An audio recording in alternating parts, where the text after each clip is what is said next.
What's going on, Jerome's? So over the weekend, got the Kyrie Jackson jersey in the mail, and I know a lot of Vikings fans rushed to the team store and bought out the jerseys. A lot of sizes are sold out, so respect there. And I don't know, just as soon as I saw it, it's just like I'm glad that his family's going to get the the proceeds from his jersey, like all the players do, and it just sucks. I mean, just his personality. Everyone who's ever encountered Kyrie has nothing but glowing things to say about him. And yeah, he was a light in this world that was taken away far too soon. And yeah, yeah. And speaking of one of those moments, so during, it might have been rookie camp or the start of OTAs, Kyrie Jackson on his Instagram stories caught fellow rookie Dwight McCloughan sleeping. And the weird thing was, like, McCloughan apparently sleeps with his eyes open, which I know that some people do, but Kyrie had a good laugh on it. And yeah, got posted on the Vikes fan page. And McCloughan yesterday was like, "Man, he got me. I never got to get him back. R.I.P. Risky. I love and miss you, bro." So it's just small things like that, just the quick friendships that develop and the camaraderie and all that stuff. And it's just, So rest in power, Kyrie Jackson. Don't have a smooth segue, but J.J. McCarthy. J.J. McCarthy's already a man of the people. Like, he's already the people's quarterback. Vashay Murdoch tweeted this out. Minnesota Vikings quarterback J.J. McCarthy surprised the Edina Hornets girls flag football team at their final practice before leaving for the NFL Flag Championships in Ohio next week. To date, the Vikings have given over $300K to girls flag football efforts statewide. There are 8 districts in Minnesota working with the Vikings to provide middle school girls flag football opportunities in 2024. The Vikings are also working with high school programs throughout Minnesota, with 6 teams set to start playing by spring 2025. And it's fantastic.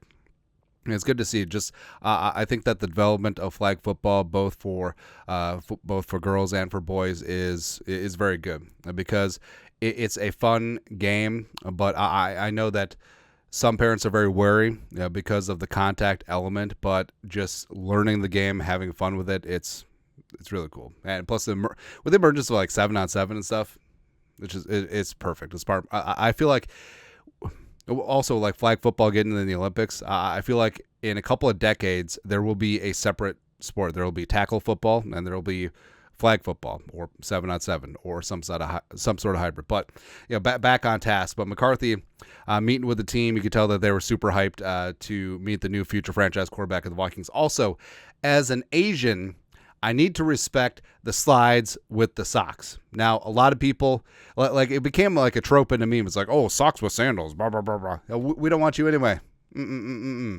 Because there is something very comfortable about socks and sandals, right? Now, even though I'm not a slides guy, I'm a thong guy when it comes to sandals. So it's even worse for me, because then you got the socks and then you got it like around the sandal. But either way, plus rocking the blacked out Unreal Co. JJ just gets it, man. He's good. Something that he doesn't get is, as of right now, he doesn't have that signature on his contract. Purple Persuasion pointing out that McCarthy and Dallas Turner are 2 of the few first-round picks who have not signed their contracts yet. Now, there have been rumor and conjecture that McCarthy, no word on Turner, but McCarthy, again, this is all rumor and speculation, could hold out because of the structure of the signing bonus. One, the signing bonus all up front versus in proration over the first year or two, which is the way that the Vikings have generally always done things. But now, like, I feel like this is definitely just like an agent sort of puffing his chest. I mean, McCarthy, at the end of the day, the agent works at the discretion of the player. And I don't see how McCarthy would skip any practices because of a signing bonus. I just don't see that, because they can't negotiate more or less money. They can negotiate offsets. They can negotiate signing bonus structure, and that's it. So I don't see that happening, because in the court of public opinion, especially with everything that's happened recently with the Vikings, a couple of first-round picks holding out because of they want all of their sign-in bonus now versus a sign-in bonus over a year or two. That ain't going to fly with the fans, man. It just isn't. So I don't see this being a problem because logic dictates that it shouldn't, and maybe they're just going down to the final second. But again, this seems much more about like agents making power plays for future contracts and future clients versus anything about McCarthy and Turner. Like, I would be absolutely shocked if either of them skipped any time of training camp because of a signing bonus beef. Nah, don't see that. NFL UK and Ireland. They've got some good infographics. Biggest comeback for each team. Obviously, the Vikings, the Colts in 2022, which it was glorious, right? And I was so obviously I'm the eternal optimist, sipping on that purple Kool-Aid, but the Vikings were beating themselves. Right? The turnovers, the non-offensive touchdowns by the Colts, like you could tell, like Matt Ryan and the Colts, like they were having trouble moving the ball.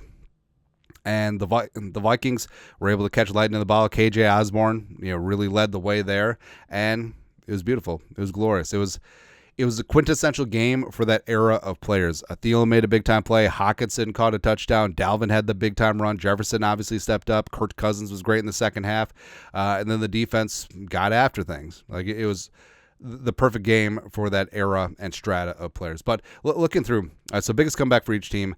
Jaguars 27 from back in the day. It goes. All right, so it goes left to right and then down. I get it. All right, so the Bills, 32. I feel like number 32 in the Bills, like I shouldn't be joined up, but obviously that's the against the Oilers. Did they say? Did they say Titans? It's funny, but yeah, it's the Oilers. Let's see, Colts 28, blah, blah, blah, blah, blah, blah, blah, blah, and then go all the way down. The greatest comeback for the Panthers is only 17, and the Bears is only 20. It's kind of funny. It's kind of the Panthers are the only team that's not 20 plus, but of course, I mean they've only been in the league for 29 years. Oh, that is depressing. Like I was going to say they've only been in the league for like 15 years, but then it's 29. Super depressing because I remember them coming into the league as an expansion team. Like Kerry Collins, Tim Biakabatuka, Moose Muhammad was there quick too. They were good, man. Also good is Justin freaking Jefferson attending the Lynx versus Fever game. We won't talk about the final score. That's all. But we said this before, and this really shows up in the receiver documentary as well, of how tight the Jefferson family is, because anytime you see Jefferson at a game, like here he is with his pops, at a game, at an event, at a concert, whatever, he's always with like one of his brothers. He's always with his dad. He's always with his mom. And I think that speaks to just how close and tight that Jefferson family is. It's fantastic to see, man. Also great to see Harrison Phillips showing some love to 1-8. Quote, first thing he said to me after he signed his contract was, I can't wait to get to work. You haven't seen nothing yet. You ain't seen nothing yet. Burm, burm. That was his mindset immediately after his record-breaking contract. And that's the thing, too. There's players that play to get the money. There's a lot of them. You're thinking of a few right now. But there's players who play the game to be the best in the game, and the money just comes with it. Right? Because if you're the best at your position, if you're the best in the league, you're going to get paid. It's like you're not going to be making the league minimum, right? And Jefferson is a guy who's playing for greatness. He's very cognizant about his legacy, and not in a bad way. Like he understands like he's on a Hall of Fame path, but he has to stay on the path, and beyond the stats, beyond the numbers, wins matter, Super Bowls matter, championships all matter, right? And JJ's one of those guys that is going to be working his ass off and getting after things, whether he got paid or whether he didn't, all right? And he's not going to pull a Hainsworth and just get that money and then just like put your feet up. Nah, ain't going to do that. Somebody ain't going to do is, so when Flores was head coach of the Dolphins for 3 seasons, the Dolphins drafted Tua Tagovailoa, number 5 overall in the 2020 NFL draft, the second year of Flores' tenure with the Dolphins as head coach. And there have been all kinds of reports that Flores and Tua weren't on the same page. They didn't see eye to eye. It was just sort of whatever. Obviously, Mike McDaniel and Tua have had a lot more success than Flores and Tua had, but that could just be a function of, Tua was in his second year with Flores. Flores a defensive guy, McDaniel obviously an offensive guy, blah, blah, blah, right? But, I mean, in the 2020 draft, they could have took Jefferson at 5. Nah. But also, Justin Herbert was at 6. Jordan Love was later on in the first round, and blah, blah, blah, right? But long story longer, Omar Kelly, longtime beat writer down in South Beach, he tweeted this out over the weekend, quote, "The real story, I'm told, never fully confirmed, is that Flores wanted to draft an offensive tackle, not sure which one, and then come back with Jordan Love at number 18. Flores was never fully on board with Tua for various reasons, and Safid Din, a story about how he roughed Tua up at the combine, verifies this. Flores clearly sought a quarterback who could endure the abuse he saw Brady take from Belichick.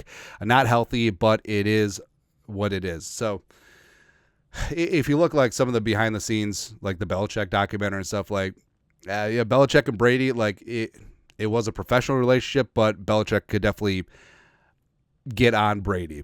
And it's one of those leadership principles. It's take your golden boy, take the most talented person in your organization, in the room, in the company, or whatever, and chew their ass out, because that will show everyone else that no one is above an ass chewing. And it's like, hey, if Belichick can yell at Tom Brady, who am I, a fringe roster guy, if I don't do my job, right? So there's like a psychological thing there. And Flores, obviously he's different than Belichick, but he is sort of cut from the same no-nonsense professional cloth.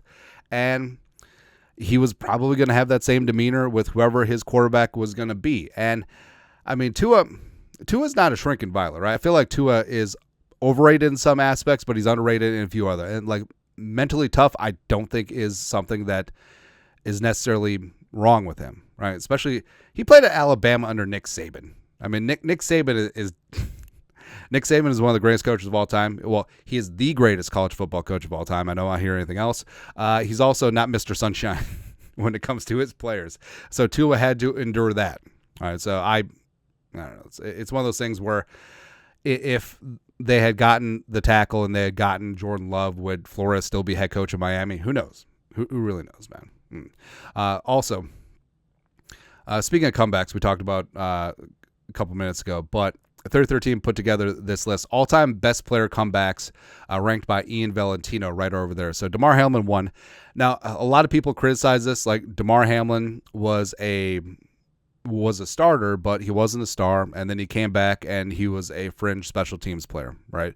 But the circumstances of what he came back from, like, that's pretty good, right? And putting it into the context of, so they got Adrian Peterson at 3, tore his ACL late in the season 2011, came back 2012, almost ran for 2,000, almost broke the single season rushing record, ran for 2,000 yards, league MVP, right? So that's a pretty big comeback, right? Now, how do you compare apples and oranges between Adrian Peterson and what Damar Hamlin went through? All right, so it's tough, but I understand why he's number one.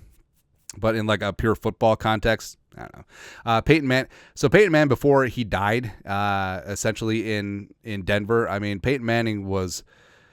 So there's a lot of concern about his neck and nerves and arm strength. But his first couple seasons in Denver were some of the finest quarterback seasons in NFL history before he precipitously fell off a cliff. Eric Berry come back from cancer, amazing. Alex Smith coming back from that horrific compound fracture of his leg and just coming back to get on the field was amazing. Teddy Bruschi coming back from, I think it was a stroke. Riggins, Ed Too Tall Jones from back in the day. Cunningham. All right, so just Randall Cunningham coming back from retiring and then being a granite installer in Vegas and being a preacher, and then 98 Vikings happened. It's pretty good. And then also Rocky Bleier, like he was wounded in Vietnam and he came back and was a star fullback for the Steelers.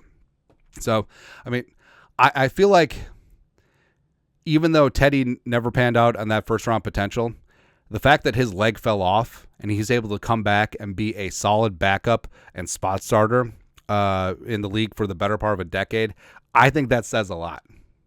I think that says a lot. So, frankly, I feel like Teddy should be on this list. I think he should be pretty high on that list, but of course I'm biased because some I'm also biased about. So, the more I find out that the more and more Japanese I am, the more and more Japanese I am. So I've been watching like a lot of YouTube videos about like Japanese cooking and day in life of like the Japanese, and they always have these rectangle pans where they make these awesome like little omelets, and it's just like I had to get one, so we ordered one from Amazon. And this is a problem. Like I think I'm gonna consume like 40 eggs a day, just because it's so cool just to make like the little omelet and then just like roll it up and then like slice it and then you just eat it. And the kids love it. Margaret thinks it's the cutest thing in the world. It's awesome. It's awesome, man. Anyways, that's it. That's all I got. Monday news dump. You guys are the best. You know what to do. Skull production value.